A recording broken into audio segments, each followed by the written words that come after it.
وَأَقِمِ الصَّلَاةَ، نماز قائم رکھو۔ اب اس وقت تک نماز 5 وقتہ تو نہیں آئی تھی، لیکن رات کی نماز کو ہلکا کر کے، پہلے تو یہ تھا وہی رات کی نماز 1/3 یا نصف یا 2/3، یہ اونچا درجہ ہے، لیکن اس کے بعد اس میں کچھ کمی کر کے صبح اور شام کی نمازوں کا، فجر اور عصر کی، تو نماز کو قائم رکھو۔ ان الصلاۃ تنہی عن الفحشاء والمنکر، یقیناً نماز جو ہے بے حیائی کے کاموں سے اور منکر چیزوں سے روکتی ہے۔ اب کون سی نماز روکے گی؟ ہماری نماز نہیں روکتی۔ کیوں نہیں روکتی؟ ہماری نماز کی روح موجود نہیں۔ روح تو کیا دور آئے گی، ہمیں تو یہی پتہ نہیں ہوتا ہم پڑھ کیا رہے ہیں۔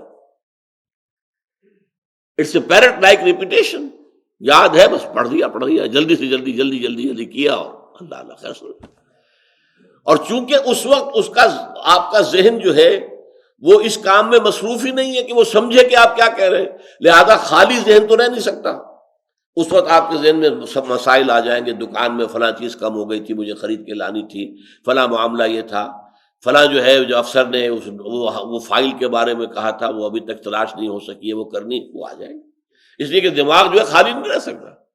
جب آپ کا دماغ نماز کے اندر انوالوڈ نہیں ہے تو ویکوم رہ نہیں سکتا اس دماغ میں، پھر وہ چیزیں آپ کی آئیں، اسی کے اوپر آپ کھڑے ہو کر زبان آپ کی پڑھ رہی ہوگی اور دماغ کہیں اور ہوگا۔ ایک تو وہ ہمارے ہاں کہاوت ہے کہ ہتھ کارول اور دل یارول، یہاں یہ ہے کہ زبان نماز کی طرف اور دماغ اپنے دھندوں کی طرف، تو وہ نماز کیا اثر کرے گی؟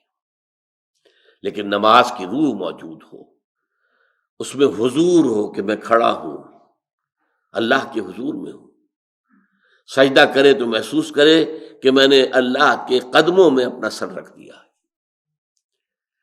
یہ کیفیت نماز کی ہے، تو یقیناً وہ انسان کے کردار پر اثر انداز ہوتی ہے۔